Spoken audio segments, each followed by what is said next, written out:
Who would you go for? This is the thing, because in terms of what's the point of now getting somebody that you're not, I don't know, totally sure on? I think Gyokeres would be an improvement, right, on Hojlund, but is there an argument to say that Hojlund could, if with the right personnel around him, could turn? Hello and welcome to Stretford Paddock. My name is Joe and this is Inside United with Laurie Whitwell from The Athletic, of course, back in the studio this time. Thank God. Jay, of course, here as always as well. Laurie, how are you doing? I'm good, yes. Much better to see you in person. It was a bit jittery when I watched back the clip from the last episode. Sorry about that, everybody was great. Was watching. I thought it was quite loud in the background, but that wasn't the problem. It was the Zoom connection, right? Yeah, the internet connection wasn't ideal, but we got you on the ground in Kuala Lumpur. Yeah. It was fantastic. We've got loads to talk about today. Yeah. Sweaty, hot. I mean, it's going to get hot today.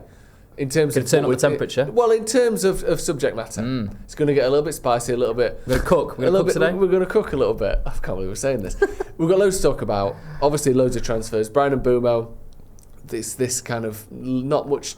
We've not heard a lot for the last few days. There's a lot of outs to talk about as well. Also, a little bit of the finances that we've seen in the last few days. I want to get your thoughts on that. But I want to start on Viktor Gyokeres, if I may be so bold, because we're hearing so many different things about this guy. One is that he's up for coming. He don't care whether we get Champions League football or not. He will join Man United if a deal can be done. The other is that Amorim fancies him, seems to want him. And then certain people are saying, the conversation has begun, this is happening, this and the other. And then we saw Andy Mitten, obviously your colleague and co-host of the Talk of the Devils podcast, and friend of the channel, saying yesterday on TalkSport, I spoke to senior people at the club. He wasn't a name that I heard talking about Gyokeres. I'm not saying that it's not going to happen, but I've got no evidence that they're trying to sign him. Again, he's not particularly strong either way there, but again, it's a lack of what is going on. Because it feels like this one sort of, you speak to some people like, this will probably happen in the next few days. And other people, it's like, I've got no evidence that there's even a conversation happening here. I mean, I'd be very surprised if it happened in the next few days. Okay. I mean, we're still waiting on Brian and Mbeumo, aren't we, to get over the line, which I do think will ultimately happen, but there's a negotiation ongoing. We can get into that in a little bit of time. I think the perhaps sort of change of narrative or the kind of different voices that we're hearing on this is a sort of symptom of the fact that United don't absolutely know for sure what they're going to do as the window progresses. So they had this plan, right? Matheus Cunha and Liam Delap coming in, and then Delap chose Chelsea. So that changed the narrative, changed what they needed to do. They pivoted to Mbeumo. He's obviously more money than Delap was going to cost. He's a higher, he's older in age. So that then makes them perhaps think, okay, what do we want as a potential centre forward, and can we afford one? And so clearly sales are going to be required. I think that is categorical. That I know that I sort of keep banging this drum on the PSR and the cash levels, and hopefully it comes true one summer, but I do think that they had enough room for sort of two signings. They're probably having to push the boat out a little bit really with Mbeumo, because Delap was obviously like half the price really. And now what can they do in centre forward? Clearly Ruben Amorim likes Viktor Gyokeres because he's had success with him at Sporting, and if now Gyokeres has perhaps changed his mind, it feels like maybe it has with the reports that are coming out, because I believed that he only wanted sort of European football, maybe even Champions League football, so obviously United can't offer that. But Arsenal going, it seems, for Benjamin Sesko perhaps changes his viewpoint. What are the options that he genuinely has out there? And clearly, he wants to leave Sporting. Sporting have agreed that he can go. So I think that's then going to perhaps rumble on in the background, where Amorim's pushing, isn't he? He wants signings now that can come into the team and he can have success. He can't have another season in the Premier League like he had last season, because he will lose his job. I know that United want to back him, and I know that there's no thought of that absolutely whatsoever. They're obviously making these signings to support him. But if they have a run of results like they did last season, the pressure will become too much. So he wants players that can hit the ground running. Gyokeres is seen as that kind of player, but I do feel that they need to have sales first. And listen, they've got a whole raft of players that could go, right? So it's not, to my knowledge, beyond the realms of possibility. It's just that when you have these kind of talks with people, it doesn't feel like it's one that at this exact moment is aggressively being pursued. There's momentum behind it. So I'd perhaps just keep it in the back of your mind rather than at the front. I know we're going to get onto Outgoings sort of later on in the podcast, but is there a scenario you can see where we don't bring a new striker in? Because Mbeumo has been someone who you could perhaps play as a striker. Maybe you can use Cunha there. You've still got Joshua Zirkzee, you've still got Cheeto, you've still got Rasmus Hojlund. Do you think there's a scenario where we don't bring an out-and-out number 9, or do you feel like Amorim is sort of mad keen to get one? I haven't asked that specific question, but I would just imagine that Amorim would want a number 9 because how it went last season, and he even called Zirkzee a 9.5, didn't he? Or not really a true number 9, which he isn't. I think they have an idea that Cunha and Mbeumo could play up top, and you kind of have a sort of fluid front three. Maybe having obviously Zirkzee in there. Hojlund, he said this week, hasn't he, that he would like to stay. He's got a contract until 2030, I think. Am I right in saying? And also the book value that he's got at the moment is still significant. So if you're going to sell him to, again, back to the PSR calculations, you need to sell him for a significant fee to kind of make that work. So that's why this kind of loan opportunity is perhaps being explored with Inter looking at him. Gun to my head, I could see it happening where they don't actually end up signing number 9. I think that as the weeks go on, though, you might get that kind of internal pressure that's applied, with Amorim perhaps wanting it and the club looking at maybe doing it as well. With the you mentioned Delap, and that was like I said, easier on multiple fronts, cheaper, buyout clause, so you don't have to negotiate a fee. Obviously, it wasn't easy then because he's gone to Chelsea. But is there other names that you're aware of? Because we hear Gyokeres, and it seems like you said as though the manager's keen, but we're not quite sure how keen everyone else is. Osimhen was one that has been linked for, it feels like years, but certainly in the last few months. I think that deal has seemed to have collapsed with Al Hilal, doesn't it? Yeah, it's interesting that, because that was the kind of irony of Bruno Fernandes turning Al Hilal down, that they then had more money to throw at Viktor Osimhen in wages. I think it was something like 40 million euros net, which was basically the money they were kind of offering Bruno Fernandes. Yeah. So, but it seems from reports that he's turned them down. So, I kind of still go back to some people I think would sort of advocate an attempt for him, thinking that it's ready-made signing that can come in and you think hit the ground running again. But in terms of sort of characteristics around him and also the wage demands, if he's turning Al Hilal down, I don't know what kind of money you'd expect at Old Trafford. But maybe he's turning them down for other reasons. Saudi Arabia obviously is not for everybody. But the whole idea of having Cunha and Mbeumo as your sort of possible number 9s alongside Hojlund is an interesting one. Mbeumo has played there for Brentford, but not that much. His best work is off the right, coming in. Cunha, obviously, his best work really is getting the ball in kind of those midfield areas and driving with it. So it doesn't feel to me necessarily that number 9 would suit either of those, particularly with the way that Amorim, I think, likes his number 9 to be, running in behind into the channels. And they don't seem like totally a natural fit, but maybe they ultimately decide, with the cost of everything, that you've got 2 guys at least in the team now that have got a record of scoring in the Premier League. So just try and figure out and make it work and adapt. I hope we do get someone. Who would you go for? This is the thing, because in terms of what's the point of now getting somebody that you're not, totally sure on? I think Gyokeres would be an improvement, right, on Hojlund, but is there an argument to say that Hojlund could, if with the right personnel around him, I think he could definitely improve and become, he got 16 goals for us in his first season. There's no reason he couldn't replicate that, or maybe chuck a couple extra on if we've got European football. I don't think he will next season, but I think Hojlund could score 20 goals for Man United in a season. I don't think that's impossible. If you scored 16, I don't think 20 is impossible with better service. But even the guy that scored 16 feels like, ages ago. And it feels like he's left. Like doesn't look like the person that we're seeing play for us at the minute. So I don't know. I just think he's probably got the best chance he'll ever have with Bruno, if we get Mbeumo, and Cunha, and Ahmad supplying him. If you're not going to do it then we'll probably know it's too late. Sure. But then so will the rest of Europe, and you might only get 15 million for him. When you talked about it as like that fluid sort of front three, maybe that could work with Zirkzee. Maybe if that's not as sort of strict and stringent as he's the striker, one's on the left, one's on the right, and it is a bit more fluid. Maybe that can work, because I hear that about Amorim saying he's a 9.5, which kind of feels like him saying he's a 9.5 a bit of nonsense, really. He's more of a 10. But I don't know, man. Cheeto's not. I think he's a bit too young to start relying on. And the thing with Hojlund, and I know you've heard it yourself, the crowd are on him, man. And I know we'll keep going on about this with Rasmus Hojlund, but honestly, I've been watching United a long time. I can't remember a striker for United who's had that much grief off the crowd. Like, they're on his case, like, all the time, the last sort of 3 or 4 months, it feels.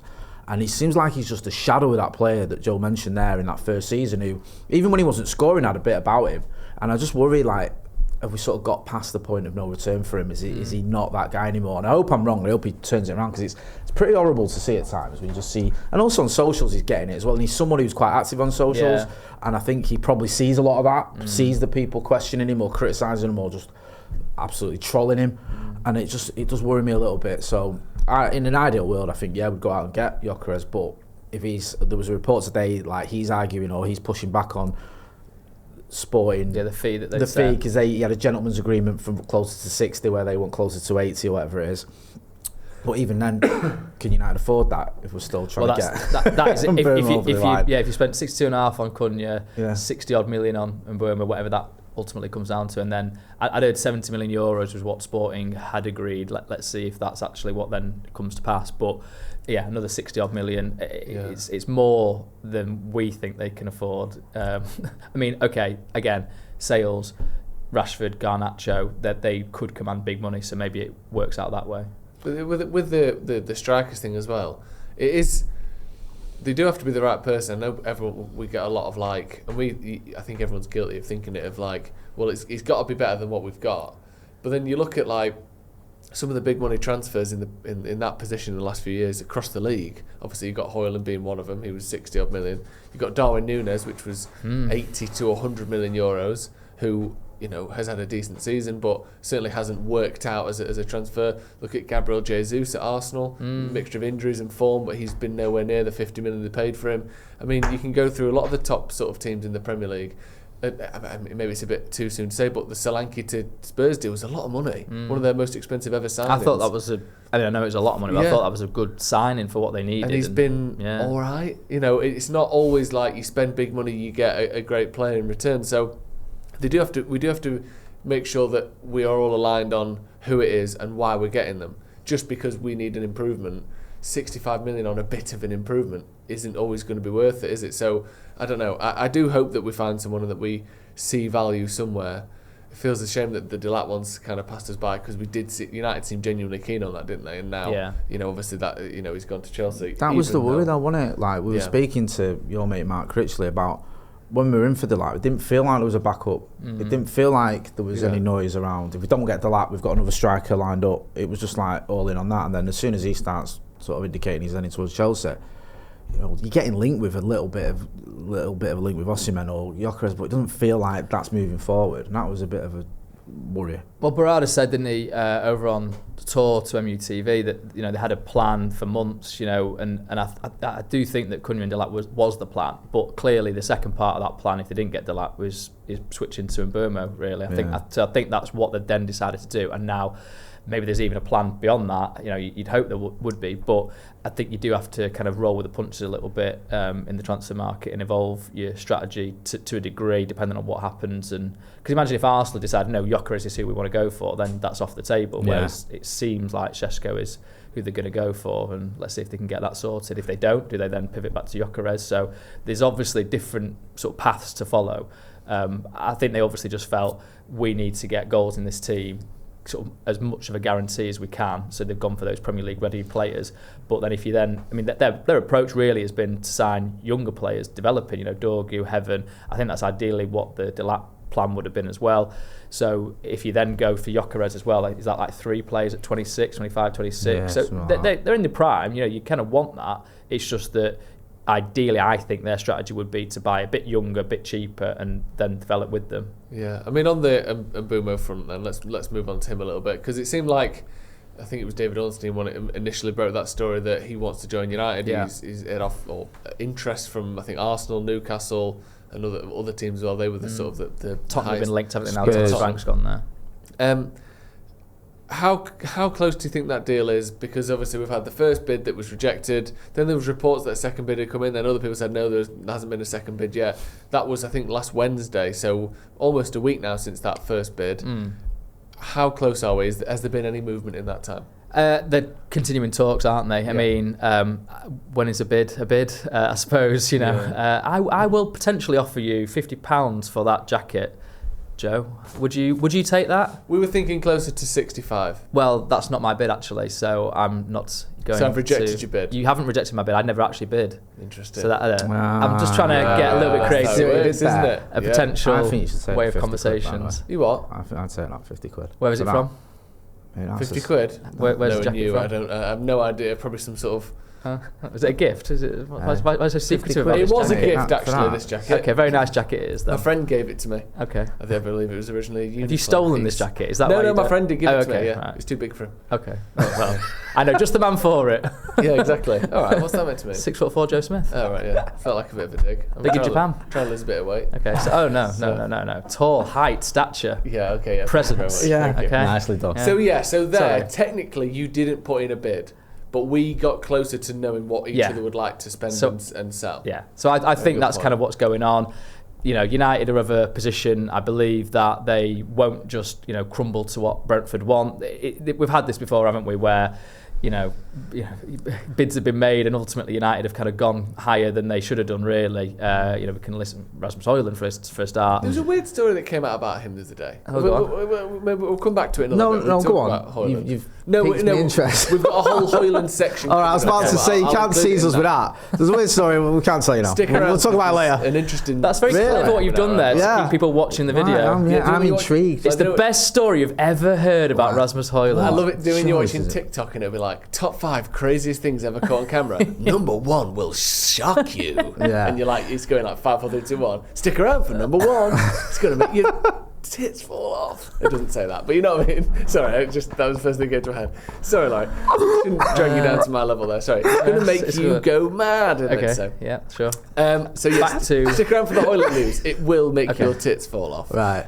Back to Mbeumo. Yeah. So I think it was the first bid 45 plus 10. Yeah. So I think Brentford want more around the same fee as Cunha because they look at his numbers and they say, well, this is what he's been doing compared to Cunha. He obviously scored I don't think that's 20 Premier League unfair. goals. Yeah. Yeah. So obviously now you're at a point where, okay, let's decide how much that's going to be. I think that all the signs are that this will get done, but I don't think it's imminent. I mean, I don't know how imminent you want to say. I don't believe anything's going to happen today, for example, and we're talking on Tuesday, the 10th of June. Yeah.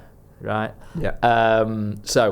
But I think personal view is that it will get done eventually. That's good. And is there anything in this Thomas Frank going to Spurs? He might want him turning his head, all that sort of stuff that sort of came out the last couple of days. No, I don't think so. I mean, I'm sure he would have known what the likelihood of that was. Frank's been trailed as a potential Spurs boss for a while, so if he'd really felt that that's what he wanted to do, then he could have gone there. I think clearly you can see how he fits into this system at United. Yeah. It's the stature of the place. I know people have been getting upset about the fact of him choosing Man United when there's no European football on offer, but clearly the raising profile that you get from your own personal brand, let's say, and also the opportunity to play in that stadium, the pressure, the eyeballs that come with it, I think it is an appealing prospect to a lot of players. It made me laugh that people acting like United are just this nothing club whatsoever, and like just because we've had a terrible season. I get it. We've reached 15. It's like, why would anyone go to United? We're still Manchester United. It's still like the biggest club in England and one of the biggest clubs in the world. And like you say, he's still got 70,000 fans there every week. And he's played at Old Trafford. He's played in front of them fans, and he probably thought, you know what, I wouldn't mind playing here as my home ground. So yeah, I think there's a lot of bitterness around it. I just hope we get a deal done because I really like Mbeumo. I think he's a fantastic player. Yeah. Just on that, obviously United seem to be operating differently to how we did under Woodward and even under sort of Arnold and co in the transfer market. Would United be willing to walk away from this deal, do you think? Obviously, theoretically, if they want 150 million, they're not going to go near it. But do you think United are going to be really hard line on this and say, this is our number? Because we can't have these situations like we've had in the past where a £40 million rated player gets signed for 80 million. Yeah. Do you think that we'll be that strict on it? I think just because they've already missed out on Liam Delap and Mbeumo is a kind of unique player in the sense of what he did last season, what he's done for sort of a few seasons now in the Premier League. I know it wasn't 20 goals per season, but it was good numbers that he was putting on, assists and all-round play defensively. His pressing is good. The amount of ground he covers is good. Clearly, the technique is there. That touch that he's got, that ability to get the ball and drive into the box. So I think he's a pretty special case, and given United need goals, I just don't see how you can walk away from it. And they obviously would only have entered this negotiation knowing the sort of parameters that Brentford were after. So if Brentford said 100 million, they would have been like, how can we even start a conversation there? Okay. But clearly there's some kind of invitation to come to a deal. Brentford clearly have had the same thing with Thomas Frank, where they've come to a deal with Tottenham over him. You know, in terms of his clause, I think there was something in his contract to that degree. But equally, you know, you still have to have a conversation. They don't stop people from moving on, do they? I know they were quite hard with Ivan Toney, but he did move still. Yeah. Ollie Watkins, you know, that's what this club Raya does. As well? Raya, yeah. I know it was last year of his contract, wasn't it? Ben Rama to West Ham. So they get good money for their players, but they do sell them. So I think that's why they just want a fair price. United will have a slightly different view of what a fair price constitutes, and you know, hopefully they meet somewhere in the middle, and they don't. United just don't go, okay, we'll give you exactly what you want. Clearly, the payment terms will come into it. You know, how many years can they sort of stretch the payments over so that those cash levels don't get hit too hard. But yeah, I mean, they have walked away, haven't they? I remember Jared Branthwaite last season. That was one where they did walk away from because they were like, we're just not entertaining these bids. You know, they made bids for him to Everton, and they were asking for too high a price. So I think they were aware at that point they needed to set their stall out on a certain player like that, and they obviously then went and got Matthijs de Ligt, I think, after that. Or you know, they obviously got Lenny Yoro as well. So they had other options in that part of the pitch. So they have done that at least once. They obviously came to a deal with Lecce for Patrick Dorgu that was a bit below what Lecce wanted. So I think they're in an okay position from a negotiation point of view. And they can be genuine. You know, you've obviously got the co-owner, Jim Ratcliffe, sort of talking about the precarious financial picture. So, and they are making people redundant. It's a very real thing. Okay, you can now debate the methods that they're going about that, but I think clubs are aware that United aren't in that kind of position of being able to write a blank cheque. Because was it with Cunha that they tried to stretch the payments over, or they asked them, Wolves were like, no? Yeah, so it was in his contract. It was 3 instalments over 2 years. So right. The first one goes in 20 odd million, then 20 odd million, then 20 odd million. They were trying to get it over 4 years, so 5 instalments, I think. Right. And Wolves were just like, no.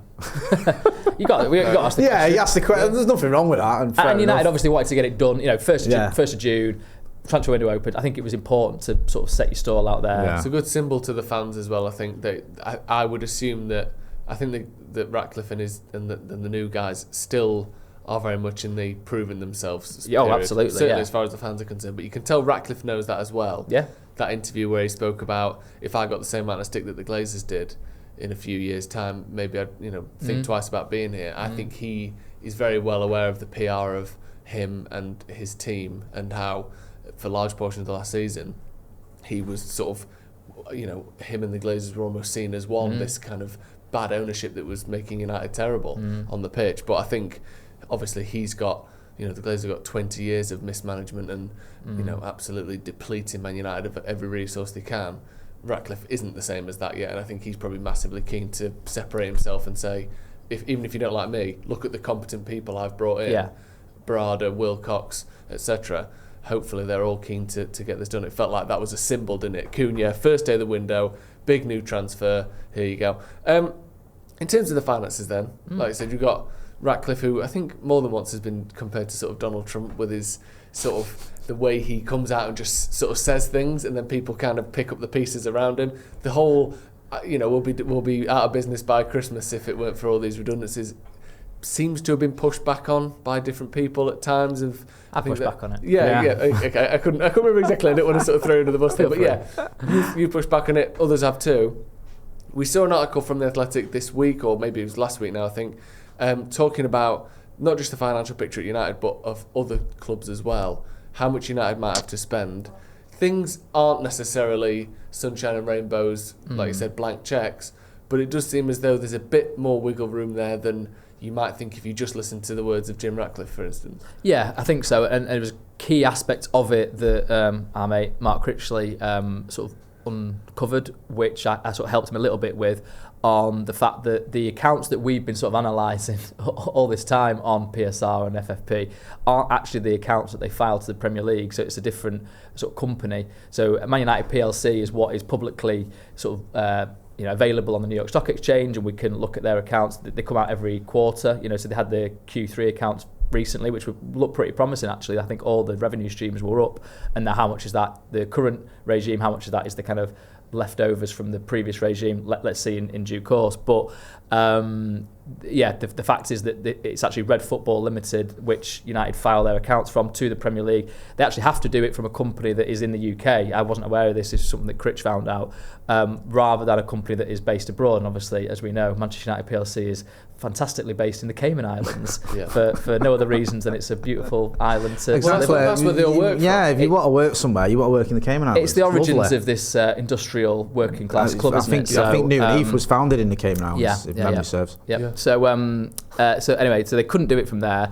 They obviously had to do it from a company that's based in the UK. Red Football Limited is that. It's on Companies House. You can go and check out the account, and it's actually a little bit different. So, for example, United lost 300 million over the last sort of 3 years up to the 23-24 PSR period.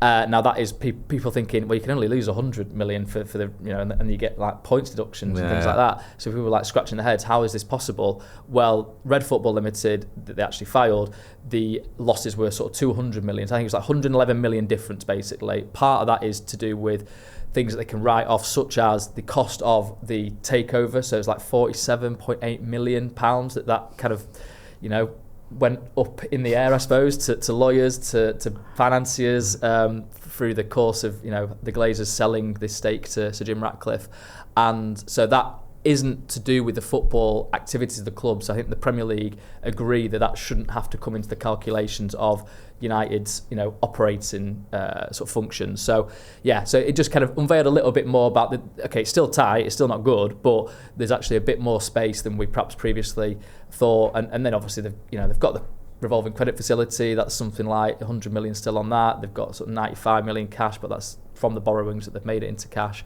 So there's some wriggle room there. The piece that you're referencing there with Critch and the other guys, Chris Weatherspoon, our finance writer, they kind of went into big detail and all that. So if you really like your numbers, and hopefully I've remembered everything correctly there. You've done well there. I'm impressed. Go on The Athletic and it's a great look at it. No, it's really good. It was interesting. That element of them filing different accounts hadn't been reported before. I think that's credit to Critch for finding that out. And I just think it gives a broader picture then of what United are looking at. Because like I said in the article, I think that like Chelsea have done something similar, haven't they? Where they've done loads of clubs. I mean, they've sold their women's team to themselves for 200 million. Yeah, it's so like, it's not, United haven't done that. United alone. It's just I know loads of. Again, when we started, signed Cunha and looking like we're going to get Mbeumo, other fans from other clubs like, well, how can they get around PSR? How can they do that? And it was a really good article to sort of push back on that. Yeah. Look, this is how it's done. And obviously, United do make a lot of money. I know, yeah. So, the turnover, their operating profits are one of, if not the best in Europe, according to, I think it was Deloitte that sort of put that out there. So it's a lot of money. When you compare it to Aston Villa and Newcastle, so there's different figures, aren't there? But one of the figures I looked at, I think it was Deloitte, United made 770 million euros, or brought in 770 million euros in sort of 23-24. Newcastle and Villa were like 300, 350, something like that. So it's like double the money. So obviously they're going to have more wriggle room in the PSR calculations.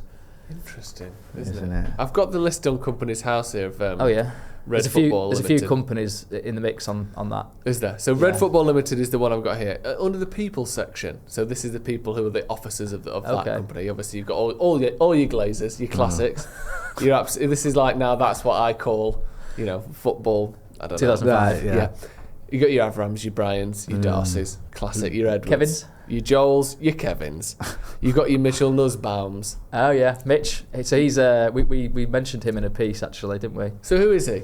He's like the Glazers sort of lawyer. So he's been more around the club. He's kind of their sort of point guard, I suppose. Okay. He hadn't been sort of talked about much at all, and then we found out that he was kind of a important figure. I think he was at a game. I think he was sat next to the Glazers. I think it was Leon away potentially. Don't quote me on that, but yeah. And then after that, interestingly, Justin Mottershead listed on there.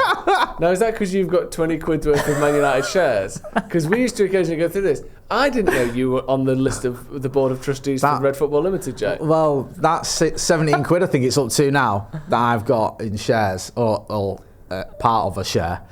Has got me on there. Yeah. You know what I mean? That's why my phone keeps going. They're asking my permission to make moves. It's interesting that, isn't it? I mean, I wish you'd have told us that. I really do. But so obviously Jay's on there as well. No, there's loads more to talk about, of course. Let's talk about some. I'll be getting my name chanted now. Yeah, exactly. Yeah. Just like the Glazers, Jay Moyes. Right.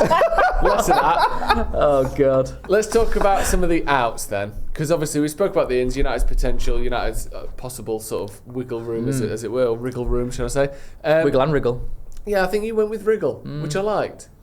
Is it wiggle? I think wiggle room. Or I like wriggle. Yeah. Both words. Wriggle room is what I say when I shouldn't really say this, but when I've not a room in your house, is it? No, not yet. The extension needs building first. On it. Jeez.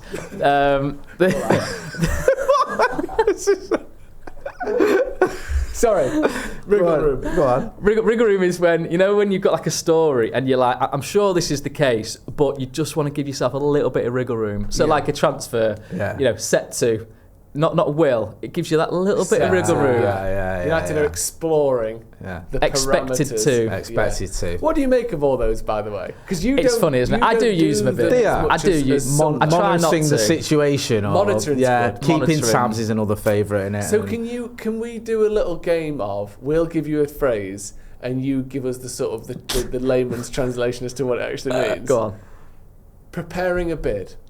Because that feels pretty safe. Yeah. Sat in your hands. Sat in your hands. Yeah, nothing's happening. Nothing's happening at all.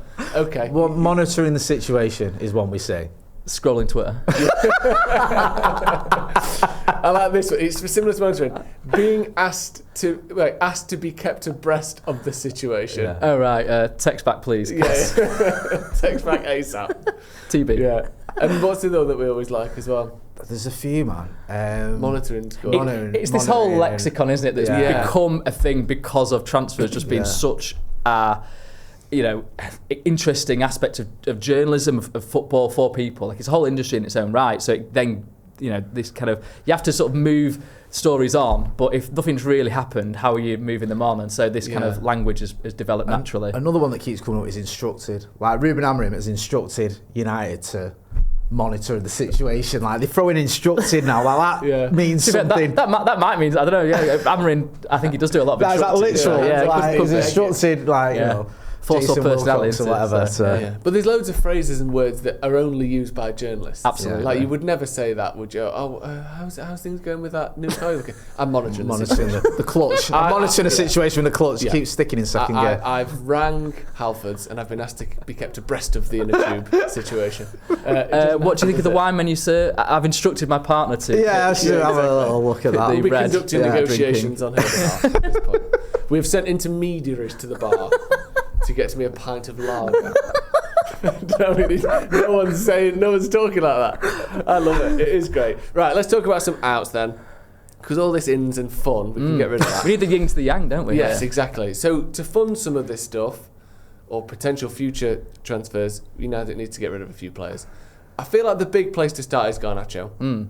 Because he's one that started last season. I mean, you can put Rashford on this list as well. I never thought they would be leaving the club right now, but especially Garnacho, the age that he is, the potential that he's shown, United's history and almost obsession with youth players, let's be honest, it felt like he was going to be the next one on the list. The relationship's broken down with Amorim, it seems, and he looks like he's on his way out. What do you know about why this has happened? Because I know there's been a couple of things. There was him and Rashford were both left out, but we never really found out why Garnacho was left out. Then we had this sort of post-Europa League thing. Was that the straw that broke the camel's back? Was there a bust up? What actually happened here? I think that was significant, wasn't it? Because, that idea that he is sort of challenging Amorim's authority, you can see Fergie reacting in a similar kind of way maybe, where it wasn't the hardest from Garnacho, and obviously Amorim had said sort of quite a pointed thing in the press conference just beforehand. I mean, he did it in Spanish, right? Didn't he, Garnacho? So you're perhaps a bit freer with what you say in your mother tongue. I wouldn't know. I can only speak one language, but you're quite free with it. What? You're quite free with it. With my mother tongue. Okay, great. Okay. So whether or not that was a deliberate sort of point from him, I don't know. Yeah. But clearly, Amorim's reaction to it is, okay, that's done now. The dressing room sort of incident that David Ornstein wrote about, where he said something along the effects of, I'm going to be here next season, so good luck finding a new club. I think that's pretty accurate. And then But we've been building to this, haven't we? It's not like this has come out of nowhere. January was full of it, him and Mainu, where it felt like they weren't natural bedfellows maybe for Amarin's system, or certainly the club were looking at ways of raising funds. It does boil down, I think, to playing style, where you've got Garnacho, who is naturally a winger. That's what he wants to do. He wants to be on the flanks, out wide, attacking the space, on the transition, cutting in maybe. And we can certainly question whether he makes the right calls in the final third a lot of the time. But he has got sort of decent numbers for a player who's 20. We've touched on it before, I think, haven't we? Yeah. So, but Amarin he doesn't have space really for that kind of player. He wants Garnacho to be a number 10, where he's playing in the pockets and he's kind of finding those links in midfield and then sort of running in behind that way. So there's been this sort of tussle, I think, between both their viewpoints. I'm not saying one's right or wrong, although obviously United do have a tradition of having wingers and that kind of 4 in midfield and perhaps even 2 up top, but variant of that. Whereas obviously the wing back role, I don't think Garnacho was ever going to do that. I know we're looking at Ahmad, aren't we now? He played twice there on tour, and he's played there in different moments in the season. I think he's done his best work higher up the pitch, but maybe there's a way that you could get him to do that from the wing back position. But I don't think Garnacho has ever, I don't think he's wanted to. I don't think Amarin's wanted to try him there, because the defensive side of the game just isn't there for him. I think Ahmad's a bit more about that, although I think there's still work to be done there. So I think there was always going to be a natural sort of conclusion to this, where one or the other, and it's Garnacho's on the way out, isn't he? They're obviously going to be advancing talks with clubs that are interested. I think there will be a lot of clubs that do come to the table, which sort of bubbling along at the moment. There's nothing that I don't think is advanced, but clearly that's the way it's going. Wow. The part of me that sympathises with Garnacho a little bit, with the whole, I get he's played a lot of minutes this season, to be left out of the final, he was obviously hurting, and I was annoyed that he didn't get more minutes in that final. I thought he should have come on far sooner than he did. But you can't excuse going to the media and speaking like that about the manager. You can see he's spat his dummy out. Some of the actions he's done on social media as well, and it's not just. Well, there's that, isn't it? It's the posted on Instagram before the game, where it was clearly he wasn't starting and he wanted to make a point. I'll never defend stuff like that, and I think especially when you're 20 years old. I mean, you might go, well, it's because he's a kid, but you should be behaving a little bit better than that. You're not some sort of seasoned pro who's got 100 goals for United, who's been left out of the team, where it's just so shocking no one can get their head around it. You've got to have a little bit more humility. So it's sad to see, because like you were saying, Joe, after that FA Cup final, him and Mainu obviously getting the goals, Luke Harrington and all that, we were loving it. You thought this, he could be here for another 10 years, whatever. And now we're here, like, we need. I think everyone knows he needs to go. That picture of the 3, Garnacho, Hojlund and Mainu on the advertising Hojlund's after West Ham. He's well on it. Yeah, crazy. Just on the Amarin thing, because I think a lot of people, you start to see narratives build around players, around managers in particular, during their time at United or at any club. And I feel like Ten Hag, one of them was that he was a little bit strict and a little bit, not very personal and not personable, should I say, not hugely charismatic. Whether that's true or not, that was a narrative that was sort of put out there. Amarin, it feels like, chatty, warm, got that sort of cheeky smile, quite a handsome guy, he's quite approachable, all that sort of stuff. That he seems the opposite of Ten Hag on that front, not calling Amarin Ten Hag ugly or anything, but you get what I'm saying. Like, it seems as though we've gone the other end. But Amarin seems just as strict and just as sort of heavy-handed as Ten Hag. He's booted Rashford out of the squad. No room or margin for Sancho to come back either. Garnacho's been booted out of the squad. We saw the bust-up where he's throwing stuff, punching stuff, whatever it was, with the TV. The water bottles. Yeah. Then there was this thing, and I saw it got reported here and there, but the plaster on his knuckles and the obvious sort of cuts on his knuckles after the Bilbao semi-final that never really got fully reported. But again, we don't know where that came from. But he seems to be just as strict, if not more so, than Ten Hag. Do you sense that as well? Or, is it like we've brought in this smiley, happy, charismatic guy? But that isn't the case, is it? Completely. I just don't think you can be a top-level manager and not have this sort of ruthless side to you. I mean, look at what Pep Guardiola has done to people, even Jurgen Klopp. He's got that kind of, charismatic personality, making jokes, but he's got a hard edge, and I think Amarin knew that he needed that coming into a club like Man United, and also the way that he wants his teams to play is pretty precise. It's almost harking back to Louis van Gaal a little bit, where you've got that sort of positions that he wants his players in, and kind of sort of more patient build up than just straight away go for it. And obviously, Jose Mourinho is one of his, I think, examples that he sort of feeds off a little bit. He's not shy about referencing him in press conferences, and Mourinho certainly could, get rid of a player and be pretty brutal to people at the same time as being charismatic. So, I think it's, we'll see in time, won't we? Like you can kind of get behind it if it works. If you're then kind of getting rid of players that then go on to do other things elsewhere, then you're sort of questioning, okay, well, was that more about you than them? I do think there's always been that question about Garnacho. What is his total level? What is his absolute ability? And we'll see if he goes away somewhere else and turns it on. Then that's a question that might be answered in that sense. But yeah, I think Amarin's certainly got a strong disciplinary streak around him. But I do think you need that. I don't think, particularly with the scale of United, the kind of egos at play in the dressing room, the businesses in their own right, these players. So you do need a kind of strong leader, and as long as you do marry that with the sort of softer side. I mean, he did say on the pitch, didn't he? He apologised to his players for not getting everything right, he said, I think. So that is quite something to do that in front of the whole world, rather than in a dressing room. And you just hope that it is aligned with those moments where he can kind of show that empathetic understanding that he does have, and I think he is doing that. It's just that he then at certain points he has to take a stand. So he obviously took a stand with Marcus Rashford straight away. Really, it wasn't very long into his tenure, was it? I wonder if he came into United with that approach where he thought, to get respect here and to really stamp what I want, I am going to need to be strong in an incident which I think warrants my attention. And I don't, we've talked about Rashford before, haven't we? I think there was a point where that needed to be addressed, and he did do it in a strong way, and now he's doing it with Garnacho. Yeah, I like Amarin, right, the way he conducts himself, and he seems to get nearly everything right in terms of the way he handles the media and stuff. He was giving you guys a shout out when he on the tour, saying, did he say something like, I'm going to miss you or something? I know, I saw you guys tweeting, and then I sort of retweeted, and I was like, should I retweet this? But I was like, I thought it was quite funny. It was just, at the very end of the Hong Kong leg, he just sort of said, 2 months without you guys, I'll miss you every day, kind of thing. And I was like, very funny. Yeah, thank you. Listen, we've followed him halfway across the world. I can understand him being a bit like, do you want to give me a break? This is a commercial endeavour that we're on here, and you're asking me about Bruno Fernandes. And to be fair, he gave, again, really good answers on that. And he was right, wasn't he? He thought he'd stay. Well, okay, I know the transfer window isn't completely done. He's turned down Al Hilal, but he was sort of giving us good copy again on that. So we'll let him have his 2 month break, and then we'll see him over in America. Even after the Villa game, because everyone's mood is pretty low after what happened in Bilbao, and at the Villa game when he did that speech at the end, again he just nails it, man. He's like, how was that in the stadium? Yeah, people were singing his name, to be fair, before the game.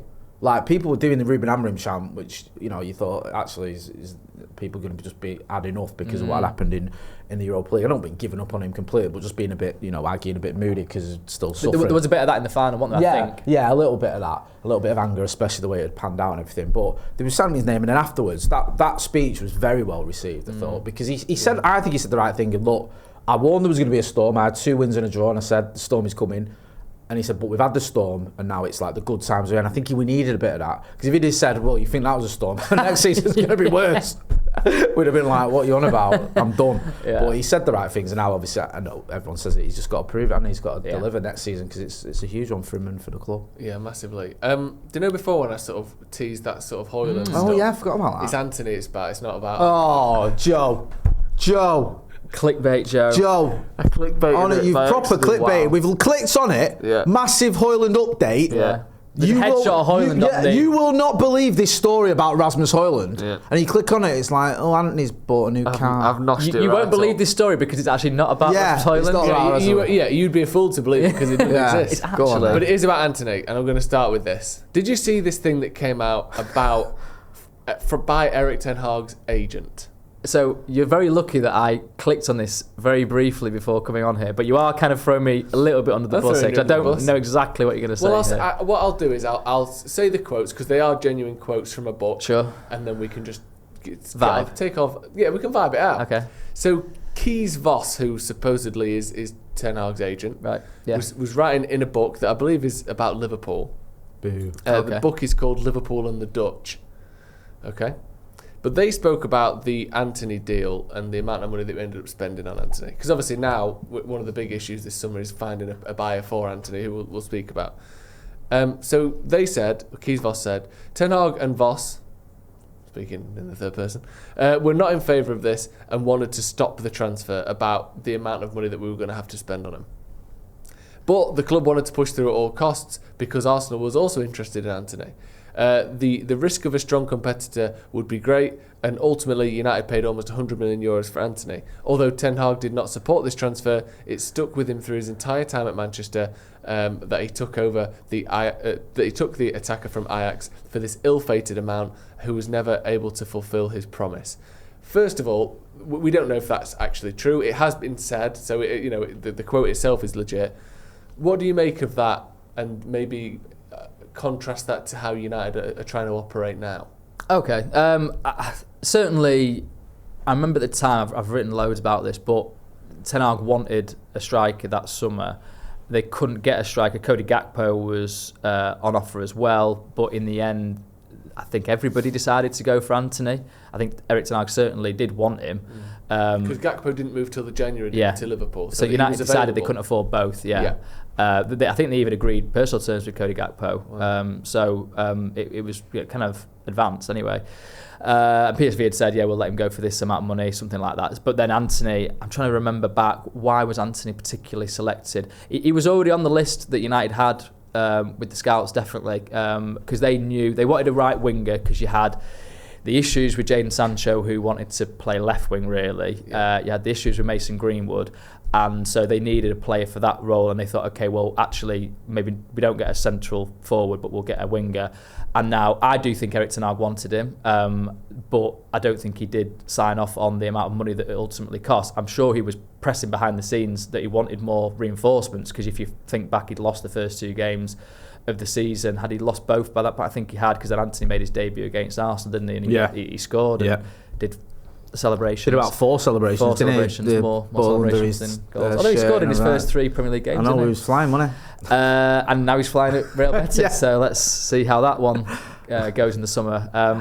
I don't. That's interesting. If he's saying on the record that he went as far as wanting it stopped, I'm surprised, just because I think they did want reinforcements, but you got to take what the person who was there at the time says, on board. That's Ten Hag's agent.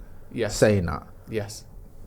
Or his agency. A cynic might say he's trying to paint a better picture of his client. Absolutely. It's interesting that it's in a book. So what's the book about? So it's been reported by a few different things. So this is let me just get this. Is this the book Liverpool and the Dutch? Yeah, so a book called Liverpool and the Dutch, which is a book that was released. Is that to coincide with Arne Slot and? Yeah, I guess so. Johnny It's got Slot on the cover and all that. So this is even? a book that takes you along the unique Premier League season of 2024-25, a year that starts with 2 Dutch coaches at 2 big clubs in England, Erik ten Hag at Man United and Arne Slot at Liverpool in his debut year. Slot is the first Dutch coach to become the champion of the world's best football competition. Bizarre phrasing there. This feels a little bit like Ralph Rangnick, trainer coach. Yeah, that book that was written by ChatGPT. I think saying it was written by ChatGPT is too generous. Do you know what? It's right. ChatGPT doesn't make the grammatical errors that book had in it. It was an absolute farce. It was honestly. I need to find it. Feel alright. And it was absolutely just shocking. Trash. It's like Ralph Rangnick got appointed. That the same day that book came out, of extensive book on his career. That was like a half a dissertation. Right. Yeah. It was that bad. Honestly. Yeah. So there you go. That's the book and the quotes. It was a lot of money, wasn't it? At that point, Ajax had United over a barrel because they'd already sold 5 players that summer. United were in dire straits. This was the guy they were going for. Because Cody Gakpo, that was it. He couldn't play on the right wing, really, could he? No. He was more of a left winger again. So they had him, centre forward was potentially one of his positions, but it wasn't ideal. So I think that's why Antony was the one selected. But we spoke about this before, haven't we? With Van der Sar, we spoke to him, and he was like, we challenged them to go as high as they could, and it was Richard Arnold and John Murtaugh. We challenged them Keane as well, waste as much money as he could. Tom Keane, to my knowledge, did the contract. So the actual transfer fee. So Tom Keane was what was his title? Director of Football Negotiations on an interim basis. That now Matt Hargreaves has on a permanent basis. So Matt Hargreaves is the guy that is now doing the negotiations with Brentford, for example. Yeah, Tom Keane was in for that summer, but the transfer fee was between Richard Arnold, John Murtaugh, and Edwin van der Sar, and the wages was Tom Keane. They really nailed that transfer fee, didn't they? Them two. They said €100 million, didn't they, from the get-go, Ajax, and they ultimately got there. €95 million guaranteed, $5 million in add-ons. And so that obviously then makes a sale of him difficult. Impossible. Because, again, the old book value. And how that changes now, I just can't see a world where this current regime go to that level. That they're trying to do things ahead of the game so that they're not having to come to it at the end of a window and scramble around. Because I remember that window was bad, wasn't it? Because they'd done all that time with Alessandro Martinez, sort of talking about how much they were going to pay for him. I think it was only. Was it Taro Malacia? It was the only signing they had for pre-season. Yeah, we were there and we were thinking, where is it? A backup left back. I think Ericsson on a free, to be fair. Ericsson on a free. Yeah, Ericsson played.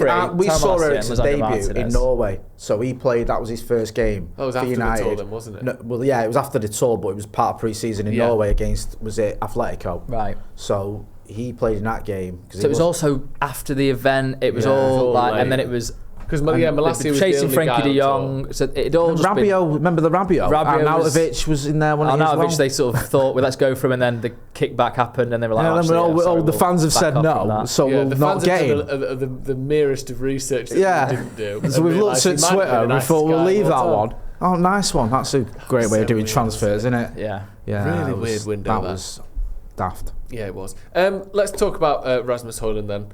I think. Have you got a story that we could believe about Rasmus Hojlund? No, this is all. This is all. Actually, I can come up with something if you want. Go on. Apparently, he's got a ghostwriter for his Instagram captions.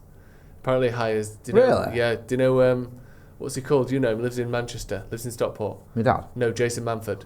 Jason Manford writes Rasmus Hojlund's Instagram captions. That's true. No, it's not. Is that true? You just told me to make up a story. And then you both believe it. But you sold it in a way that you just thought of a true the Stockport story. thing, because you live in Stockport, made me think that you had some inside info. That's good, bravo. I went past Jason Manford's house the other day, actually. Lives on an estate, but where all the houses are like mega massive. Well, yeah, he's got a big building, hasn't he, Jason Manford? What are you expecting? You live in some flats. No, but normally big houses aren't in like an estate format, are they? It's become a thing. It's become a thing, hasn't it? Mansions on an estate. Oh, Kevin Keegan does that. Does he? Yeah, I went to his house. They're like standalone houses, aren't they? He had his house was on an estate like that. Yeah. He was telling like some of his family lived in another house, and he said he wanted to buy more, but he couldn't afford it or something. Yeah, but that was all just a lie. And that was a lie. So Rasmus Hojlund. Honestly, I genuinely thought Jason Manford was writing Rasmus Hojlund's Instagram post for at least 20 seconds. Thank you for clarifying. Yeah, you're welcome. Inter Milan. Are they keen on him? And is it gonna happen? Basically, I don't know if it's gonna happen. I wouldn't be surprised if he stays. Yeah. I think that it's obviously one that they're looking at because. He's not really working out. They want a potential upgrade in that position. You could see a world, if Delap had signed, you could sort of see a world where they kind of compete for that starting spot, and that might have been good for both of them, I don't know. But yeah, Inter Milan are definitely interested. It seems like a loan, though, again, as the option of choice. It's always happening these days, isn't it? It's the issue, isn't it, when you've got that kind of book value. I don't think the wages are too ridiculous with Hojlund, but it's just other clubs just don't have outside of the Premier League don't have the money that Premier League clubs do. So you're gonna get these kind of loan situations arising more, I think. So I just worry about Hojlund massively, man. If he stays, I hope we see that player because it was just so toxic towards the end. It really was. I know I keep going on about it. You're really kind of sort of. I feel for him, man. I do, because I know no one likes to talk about him. Stop being soft or whatever, but he's like a human being that's just getting absolutely hammered. And call me insane, but I want to see Manchester United players do well. So if he does stay, I hope he does turn it around. I know that's mental to say that. I don't know what is wrong with it. But if he does stay, that we get back to seeing that kid who had a little bit of a swagger to him and was enjoying his football. The old gladiator celebration. Yeah, just a little bit more of that, man. And hopefully with better players around him as well that he can, even if he comes in, right, even if, say for example, not he comes in, but even if Hojlund next season plays 25 games instead of 40 or whatever, and just is a sub or, you know, starts... Plays 52 this season. That's what I mean. Let's say he plays half the games, but he's a little bit more effective, gets, you know, 10 goals, whatever. He started the season injured. Yeah. Then I'd be happy with that if he just plays a part and, you know, get something out of him. Because at the minute, it just feels like, even if you're going to move him on alone, what did he do? Yeah. Like, well, you might at that point get some value. Maybe, I get a it. future transfer. You might, you know, energise something with it. Yeah. It's rare though, isn't it, where a player goes on loan and comes back and continues that club for a foreseeable, for a long period. Every time we've loaned someone out who's already been at the club and doing well, or had a spell where they've done well, whether it's Rashford or, I know he's not back yet, but he's not going to, let's be honest, Marcus Rashford's not going to come back to United and play for United, is he? Yeah. Antony Martial went on loan, it was a disaster. Yeah. He came back and it was like, he scored 1 goal in the Europa, I think it was, at Sevilla, and like, he did okay for a bit under 18 now, but he didn't have much of a future. It doesn't happen, does it? Like you say, unless it's a kid who's 17, 18 who gets loaned out. Yeah. When you're loaning out 20-odd-year-olds and then bringing them back, it's the only time the reason to come back is maybe they get a pre-season, then you get sold. So I think, no, there's not. I can't think of any really. I mean, I might be forgetting played someone. A few games before he got loaned out, but again he was so young, wasn't he? Like that's the only way. Like, you know, someone like Jesse Beckham went Lingard to Preston North End, but he was a kid. Like Jesse Lingard had a few loans, didn't he? But I think again, probably Jesse Lingard, But probably. even he was like, Fergie said, didn't he? Wait till he's 23. Yeah, he's not going to be in the team when physically he's developed. And we saw that. So it just doesn't tend to happen, does it? Really? I think with Hojlund, it's that understanding in it with your teammates. Delo maybe is he one? Yeah, probably Delo. Delo's probably the one. Probably Delo. Yeah, because he went to Milan, didn't he? Yeah. He was someone who had been in the team, went to Milan, and came back a better player. Yeah. So, but he's an outlier, really, isn't he? It's just, obviously Hojlund, I think it's a kind of snowball effect where, is that the right term? Where he's perhaps not made the right run, hasn't been passed to, then that connection is slightly tenuous, and then it happens again where he does make maybe the right run, doesn't get found, it fractures. So he obviously just needs to have people around him. He needs to make the right runs. He needs to do the right things when he's got the ball, but also having people that will pass to him. And Mbeumo's, as much as his goal scoring record is good, he's crossing into the box, and his assists are actually really outstanding. Prolific crossers in the league, isn't he? He gets the ball in the box over and over and over again. I think his assists have consistently been sort of very high single figures every season, like 8, 9, 7, 8, 9. Like it's always up there. Yeah, that should work, that man. It should. In theory, get him in the box. Tell him. Do you know what I mean? I'm going to put that ball there. You get on the end of it. Do you know what I mean? They need to work on that side of his game as well, because sometimes, like you say, his runs aren't great, but maybe that is, as you call it, the snowball effect of not getting the passes and getting a bit disillusioned or whatever, or just getting frustrated with some of your teammates. Moving on. You were playing at Old Trafford this week. Starring Old Trafford, I think is the right way to term it. Is that's what people are saying, aren't they? Yeah, I mean, it's not my you've been words. going viral with the sort of the clips and everything. The phrase virtuoso performance has been doing. Finally, we see a performance at United that does it justice. That's what everyone's athletic saying. by job, athletic by nature. Yeah. That was another one. That is actually all I've got, to be fair. Is it? Running. So talk us through this. What was this for anyone who hasn't seen it? We're very privileged in that we do a media versus staff day every year, every May, June time. So this was the 4th one that I've done. I think it probably is the... It's a bit weird that we've never been invited to that, isn't it? Because we're media. And you're obviously staff. I own part of the club, and I didn't even get an invite. You literally own have a word for yourself. I need to give myself a stern talking to later on. Sorry. Well, listen, maybe next year, who knows? And so we play. It's a good laugh, and usually we get absolutely hammered because they've got some good players, good young players, athletic players. Am I allowed to give a shout out to Cam, who usually plays? Cam Waters is plays for Stretford. Paddock, he used to work here for years. We love Cam. He wasn't playing for them this year. He's very good. He's gone somewhere else to JD, I think. So he's very good. He's got a hat-trick last year. Anyway, enough about him. What's your position in the team? Where do you play? I sort of played centre mid, didn't I? Centre mid. It's a safe one. The engine room. I'd drop back, try and get in the face of people, go forwards. And fortunately, there was a moment where Mickey Gray, former Premier League footballer, cushioned a header in my direction. We were 2-1 down. It's late on in the game.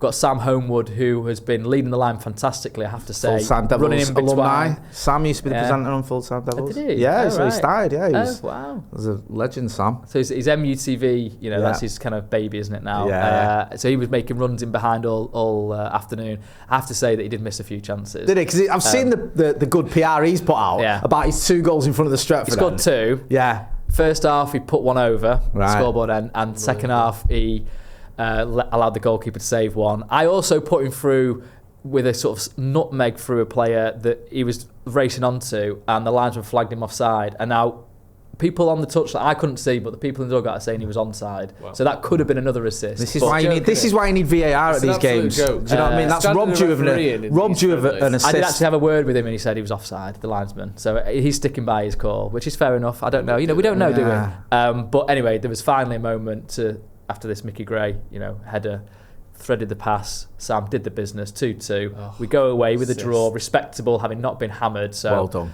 Grateful. Sweaty, hot. It was really humid, by the way. And I'd done a PT session for an hour beforehand, and what? Well, it's our weekly that session. seems insane. And I said to her, she's an Estonian, woman, and she's quite strong and stern. And I said, I'm playing this game, go easy on the legs. And she's like, right, yeah, no problem. And then maybe do lunges with a 28 kg kettlebell. You're crazy. Single leg. Who are you, Stephen Alson? I can't compete with that guy. He's squatting like 100 kgs or something, one-handed or something. Yeah, well, he is. I don't know if you squat one-handed, do you? But anyway, so I was a bit leggy, but we had rolling subs, so managed to keep it going. Well, Carl was barking orders from the I was Carl, back. He was good. He was talking about his game. Centre back, yeah. Brings the ball out and gets Did he use, as he would term him, his buttocks? Because he was talking about you saw the clip. Did he use any buttocks? He was talking about how you have to use your ass in football. He did.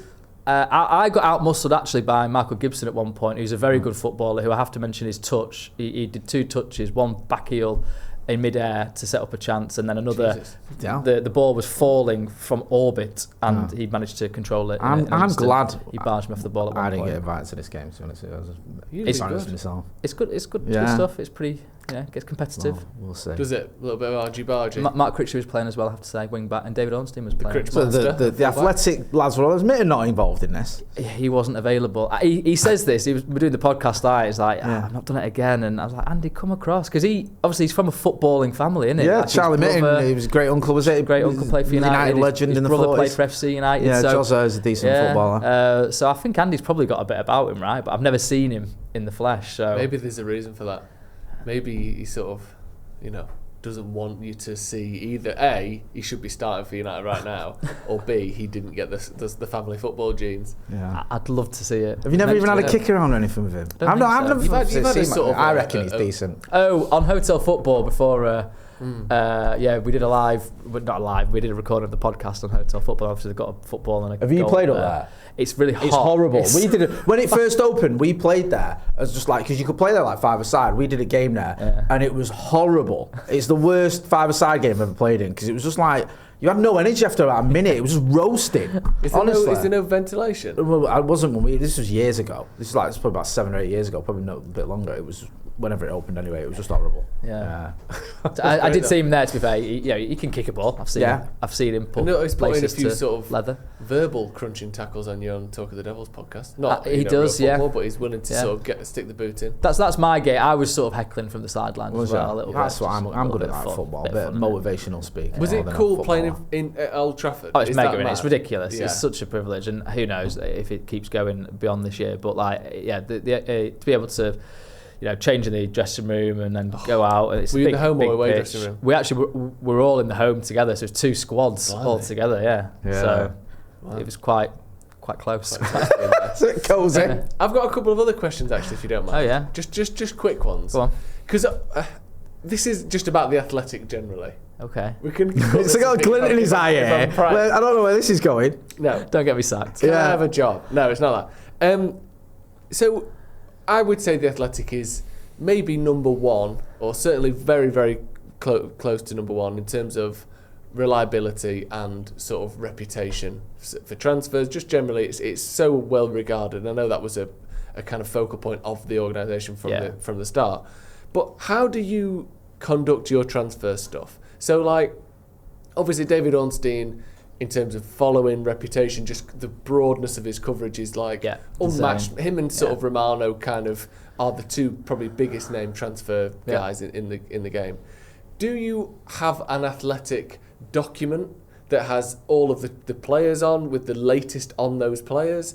Do you have is it just a group chat? Is it just like you come up because you have your own sources and your own stories and you'll sort of do stuff in conjunction with other authors and journalists? How does it work, a transfer season at The Athletic?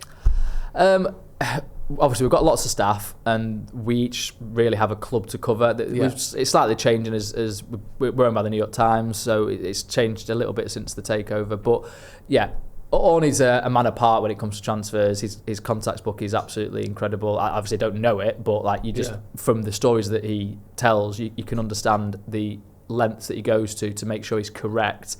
The work ethic that he has is unparalleled, I think. So he is, a great person to kind of follow in the trail of. And obviously I make my own calls. We're able to talk with each other. There's sort of forums where there's more than one person in there that you can kind of cross-reference things with. Our editors are brilliant. We've got a really great team down in London that are on it and understand the rigours that have to be put into stories. So it feels like a good collaboration between everybody. We don't have an actual database like that, but I think it just is beholden on each person to check what the latest is that we've written, and you've got editors that are kind of across that, so they'll hopefully make sure that's accurate. And you can see what the kind of evolving story is going to be, and if you can contribute to that, then fantastic. But there's just a lot of people putting a lot of information into a kind of a big picture. And obviously there's other outlets that get really good stories that we don't get everything, obviously, but hopefully when we do write something, we know it's absolutely spot on. It's great, because I just think like it is amazing how wide the coverage is, but like I said, you've almost got those kind of local guys. And then Ornstein, is he literally just a man by himself just going mad, or is David Ornstein the man? Is that a team of people under a big coat? Because like, how can you be no, it's him. This? Is it just him? And also, do you know what times just like the Wizard of Oz? Yeah, or like someone pulling levers. Yeah, children trying to sneak into a cinema or something. Like pretending it's one bloke. He's not got like an army of people back at his house on the blowers. It's not like, because Romano has an army, doesn't he? Romano has like it. Well, you see him on some of the videos he lives. He's got a team, I think. Romano. I know like a lot of it is himself, and he does. Whenever we spoke to him, he's someone who doesn't seem to sleep. But I don't think Orny sleeps much during transfer windows. Because I don't know how you guys do it, because obviously we have to be sort of on top of things, but there's a time when you like... You have to be that good, you have to dedicate yourself to it, where you could be doing anything and you have to take that call, you have to make that call. And I do that to a degree with certain stories. Like obviously I enjoy hearing about who United are perhaps signing. I will push for things. But David is I just think he's just so well respected, so professional about things, and you can't put a price on that really. Absolute hats off. I've learned a lot from him, from working with him, to be honest. That's good, man. You've got such a good. He's a very good colleague, very good colleague. And the social. I should mention the social guys that we have. Because obviously Instagram and Twitter is a big thing now. If you kind of put it out there, make sure with the stories first on the website. You've got a link. Put the link out there so that people can go to the website. That's obviously where our business is. But clearly, we understand that Instagram's a big thing, X, Twitter's a big thing, and the social team that we've got that work for us are really great at responding to things like that. So, very lucky, privileged position that I'm in. Yeah, it's good. Brilliant. We love Athletic, don't we? Yeah, and I don't mean for it to be too much of a sort of, backslap. I love it. Yeah, let's slag me off a bit. Come on. Honestly, and I mean this, you're one of my favourite Athletic journalists that we've had on here this week. This month. I'll take that. Thank you. That's what I needed. You're in the top 5. Perfect. No, thank you for coming on as always, Laurie. We're back in a couple of weeks again for another episode of Inside United. This has been Stretford Paddock. Yeah, don't forget as well, you can check out Laurie's work in the link. Link in the description there. What are you working on just before I let you go? We're working on getting my holiday sorted for tomorrow. Oh, right, okay. Well, that won't be in the Athletic. There's an interview going up with a former academy player that's quite interesting. Okay. Yeah. Oh, very nice. Should check that out. And what else is there? Potentially something on Jason Wilcox, director of football, something along those lines. But how's he come to this position? What kind of stuff does he get involved in? So Very nice. yeah, could be good. Great. Looking forward to it. Like Jay said, we'll get all the links to all that and Laurie's socials in the description. We'll see you in a bit.